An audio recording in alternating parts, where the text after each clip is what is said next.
ในนี่นะบริณาบังเอิญมาเจอเลยอุ้ยบ่เห็นหนุนงามขึ้นเลยเฮ้ย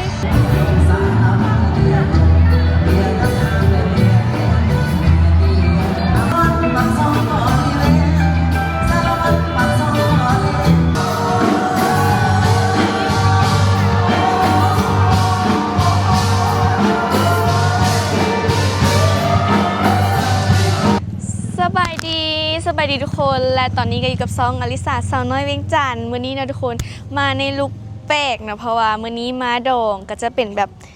โหมดใหม่นะทุกคนมื้อนี้ก็จะเห็นอลิสาในแบบแปลกตา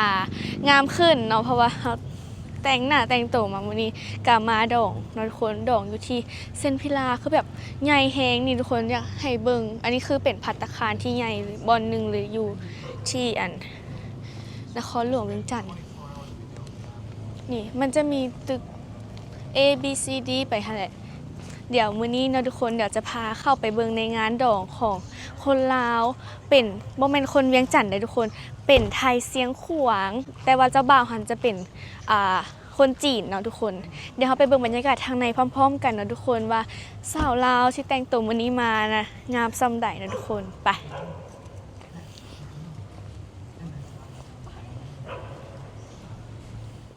จะเป็นหน้างานนะทุกคน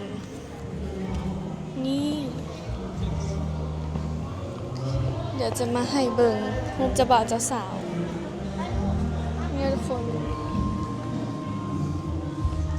งามเจ้าบ่าวกับโลเจ้าสาวกับงาม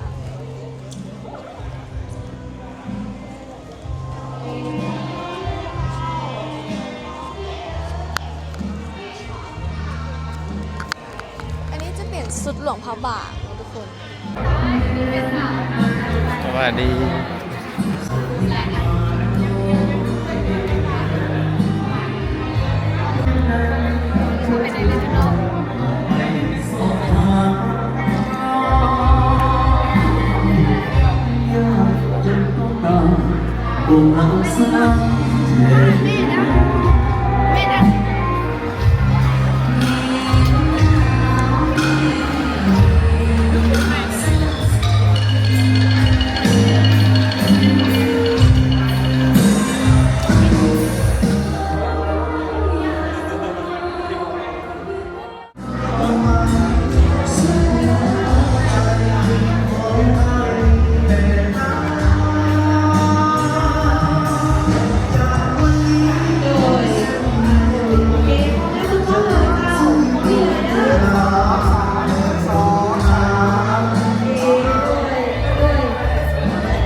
สบายดีอันนี้เจ้าภาพเราทุกคนอันนี้มาติ่มในติ่มอย่างติ่มสี่อย่างอันนี้เขาจะเล่นสี่อย่างโอบามาฮะสีโอบามาโอบามาผมก็เคยได้ยินงามเพลงทุกคนเจ้าภาพ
เนี่ยเป็นยังไงให้จักคะแนน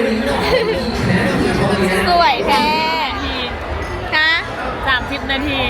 30 นาที แต่จำเป็น อีเมงามบอกงามบอกงามหรือว่างาม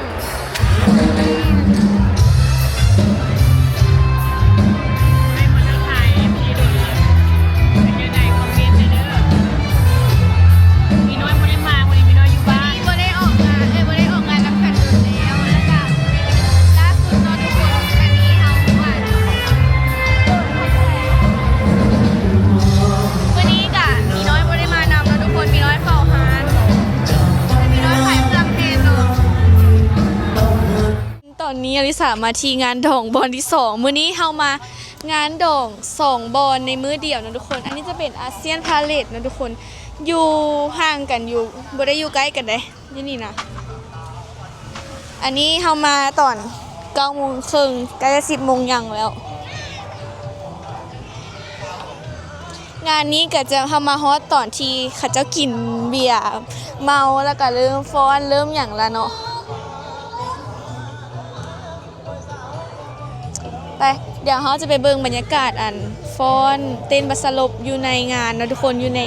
ภัตตาคารที่2เพราะว่าภัตตาคารที่1เขาบ่ได้ถ่ายเพราะว่าเขาอยู่บ่ทันไป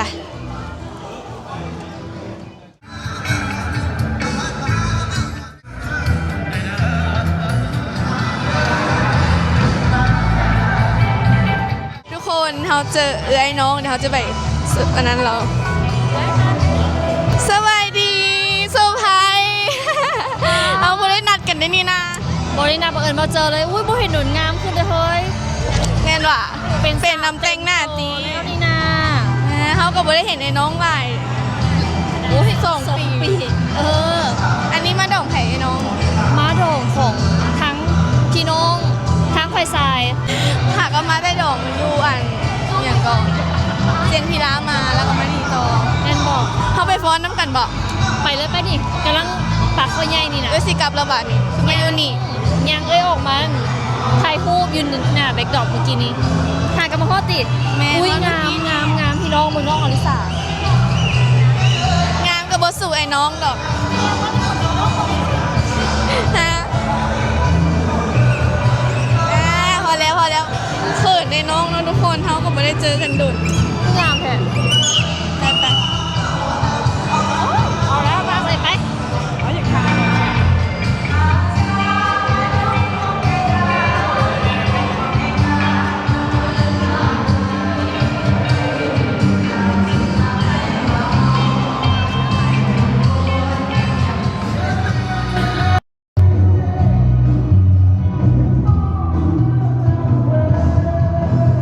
ให้รางวัลเมื่อเป็นหวานดังสวนรวมสูง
ไม่จ่ายพนักงานบริการที่มีเกียรติเพื่อต้อนรับเอาบ่าวสาวเข้าสู่หอบพิเศษสุดๆเป็นหอบสโลของคุณบ่าวสาวในวันนี้